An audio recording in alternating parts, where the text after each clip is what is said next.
Hello and welcome. My name is Anya Daly. I'm the Deputy Principal of Colashulick College of Further Education. Colashulick is one of 12 colleges within the City of Dublin ETB.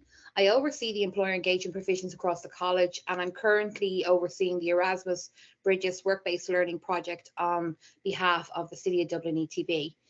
Today I'm joined here with Margaret Corbett, who is the Employee Engagement Unit of the City of Dublin ETB, and Audrey Manning, Department Head and Coordinator of Employer Engagement at CDETB.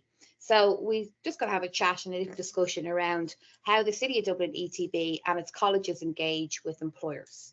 So Margaret, would you like to come in and let us know what it is to work in the Employer Engagement Unit? Sure, thanks a million, Anya, and hi, Audrey. Delighted to be here and be given the opportunity to talk to you about the Employer Engagement Unit across City of Dublin ETB. So as you've said, Anya, I link in with all the colleges and help them, support them in their own engagement with employers. We have built up huge relationships across all the different sectors. As you could well imagine, in the City of Dublin, we have a huge wide variety of employers that we engage with. Each college have developed links individually, and we as an organisation have developed links to meet their needs, to upskill their current staff, to identify possible skills deficiencies across all different various sectors and offer solutions for that. That's great. Thanks, Margaret. And Audrey, how, from the college perspective, do you engage with the employers? What's your role? So my main role, Anya, is to facilitate kind of on-site training for different companies in the local area. Meet with the actual potential kind of employer, meet with the potential participants, figure out their training needs, and create a bespoke piece of training to meet those outcomes.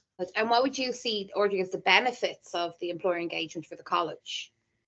It definitely increases just our local presence within industry. It formulates those links between, and it gives our students, our current students, unique opportunities to be able to go out into work placement. And that's kind of a key area where I start with. A lot of our students, current students, PLC students, have gone out in placement. I've already formulated those links. So then I had the opportunity to go back to those kind of employers and say, look, how can we now support you? How can we engage with you and enable you to retain and keep those employees? And Margaret, in your experience of working in the City of Dublin ETB, have you seen this area grow substantially over the last couple of years? It most certainly has, Anya. The whole idea of work-based learning is growing. Apart from apprenticeships, which, as I said, the government are hugely supportive of and have introduced an incentive scheme for employers in that they receive a grant for each apprentice that they register across the board. And they also have a bursary for females for particular trades and apprenticeship programs. But yeah, it's huge. The whole idea of providing students, learners, trainees, employees with relevant upskilling opportunities is now huge. Due to technology, the way we work, how we work, the process and work has changed, and people have to keep on top of it and keep their skills up in that area because it's constantly changing. And we actually don't know some of the jobs that are going to be, in 10, 15 years time. Those jobs haven't yet even been created. So we need to get the mindset of people having to upskill, having to have relevant upskilled training opportunities, and we're here to provide them. So what challenges do you have then with your own teaching staff? Because are they ready to take on the curriculum that the employers are looking for? Well, through the various funding streams, Anya, we have got the facility to be able to bring in subject matter experts or professionals in certain areas if we don't have the skills across the City of Dublin on our staff. But it is a challenge. Having that industry recognised cert to be able to offer training is challenging. And as we've all said, the whole idea of work and working practices have changed. So that you know, that's a constant challenge of having a tutor with those skills to be able to give those opportunities to employees. Yeah. And then in regards to the Bridges project, you've seen the website, you've been both involved in the piloting of the website, and it's identifying that it's to support teachers in that role.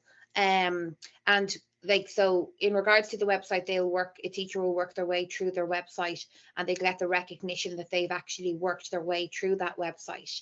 Do you envisage that, like College of Further Education, along with the City of Dublin ETB and other ETBs across the Irish sector, will welcome the collaboration of talking to the European partners in maybe, say, for instance, a new apprenticeship that could be spread across Europe?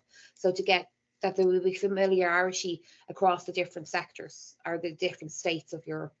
Yeah, I certainly do. I mean, the whole idea, like the world is getting smaller and smaller, and we have to be able to offer certification in to our students, participants, whichever way they're coming into us, but they have to be able to travel with those certs.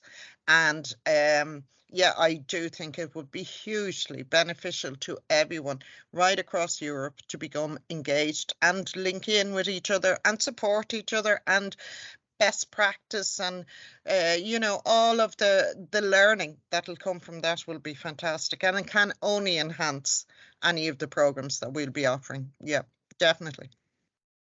Absolutely, 100% agree. I mean, even from myself, from when I started kind of, 5 years ago, constantly evolving, developing techniques. So, I mean, the chance to kind of collaborate with other countries is, it's fantastic. It's actually priceless.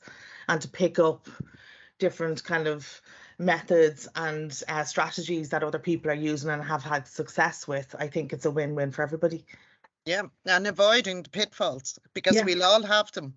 We'll all have them, you know. Yeah, absolutely. And it's through learning. You like, it gets better and better, you know, and that's all we all want, that for everybody walking in our doors. Yeah.